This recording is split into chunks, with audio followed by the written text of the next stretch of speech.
Last week, the BC government made a fairly significant hydrogen announcement. They're going to put $10 million into a new organization called Hyrodgen BC. And they're going to be funding the construction of 10 hydrogen refueling stations. To talk to me about this, we've got Mark Kirby, who's the CEO of the Canadian Hydrogen and Fuel Cell Association. So welcome to the interview, Mark. Thank you, Markham. I'm delighted to be here. Well, look, why don't we start with Hyrodgen BC or BC Hydrogen? What's the purpose of the organization? Okay, Hyrodgen BC is a branch of the Canadian Hydrogen and Fuel Cell Association.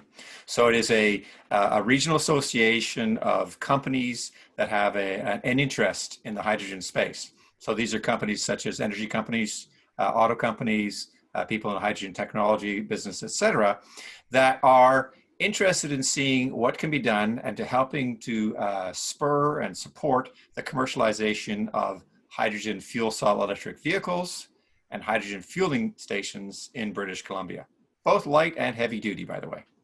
So I would imagine that most of these organizations are probably already belong to your association.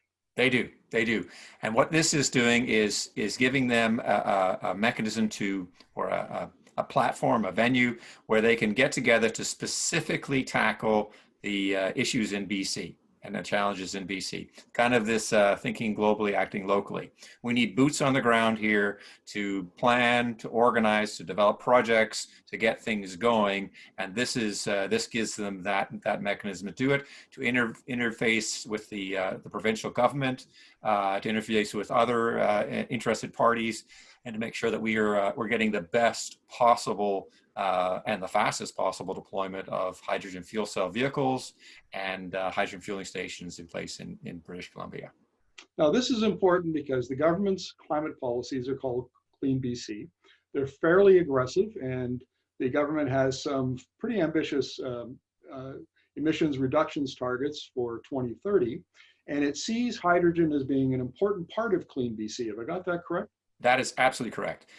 A lot of people don't realize, but hydrogen fuel cell electric vehicles are zero emission electric vehicles, the same as battery electric vehicles. They have the same drivetrains, they have the same regenerative braking, and they emit nothing other than pure water. So it is another mechanism to decarbonize transportation.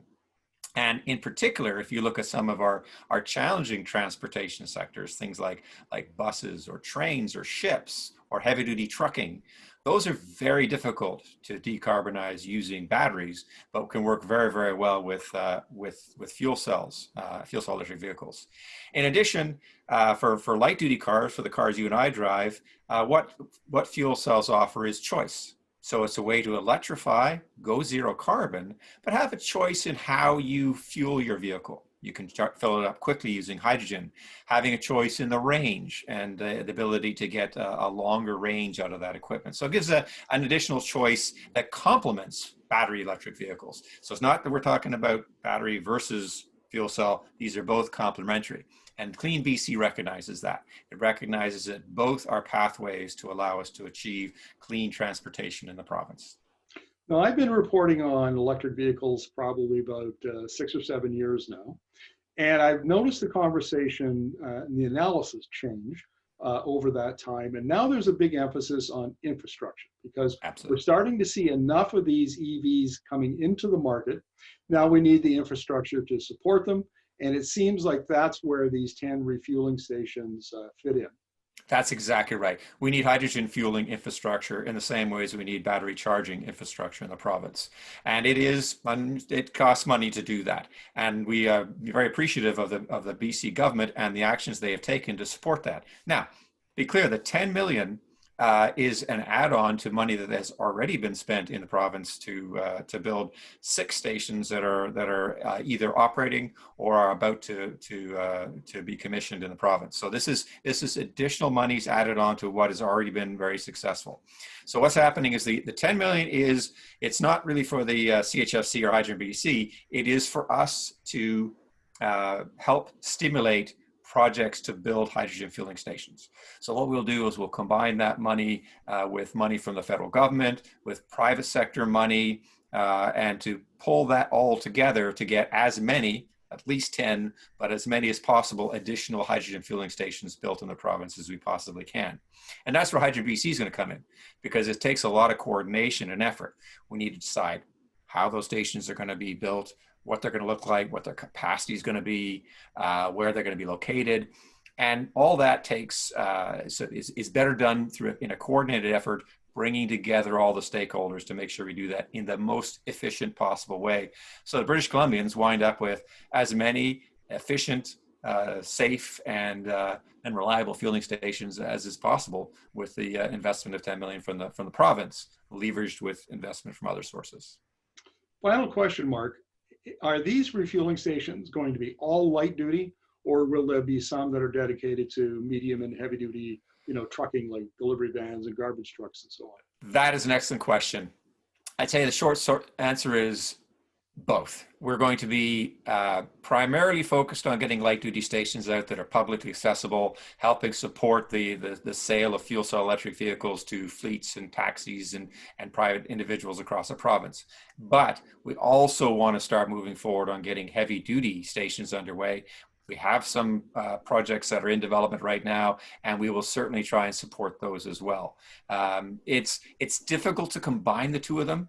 You don't typically tend to fuel up your transport truck at the same place as you fuel up your car.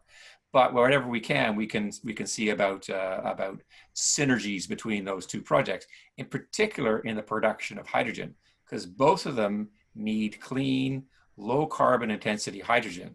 And that's something which we also need to build up in BC. That's another initiative that we need to be working on, is to get that demand for that clean, low carbon intensity hydrogen, so that we can build the production capacity to produce that here in the province.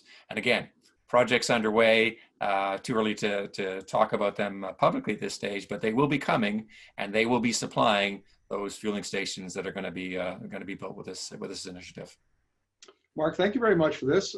Really appreciate it. And I should point out for our viewers that hydrogen is really, I think, in the last year or so, really got on the public agenda, where the federal government has got a hydrogen strategy coming this fall. A number of provincial governments like Alberta are doing the same. Absolutely. And so there's a tremendous amount of initiative. And so this story is very timely. Thank you very much for doing this. Thank you very much. If I could add just one thing about what we see in terms of hydrogen, and we try to summarize it in 3 key points. Hydrogen is essential if we're going to achieve net neutral 2050. It's not the only solution, but for some areas it's absolutely essential. And the second thing is that it's a Canadian strength. We can both produce hydrogen, and we have technology around hydrogen and fuel cells that leads the world. And the third one is it's very inclusive.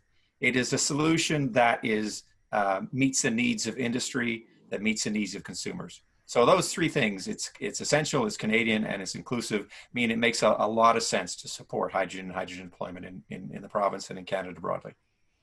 Thanks for coming by and talking to us, Mark, and we'll be talking to you again in the near future, I'm sure. Appreciate the opportunity. Take care.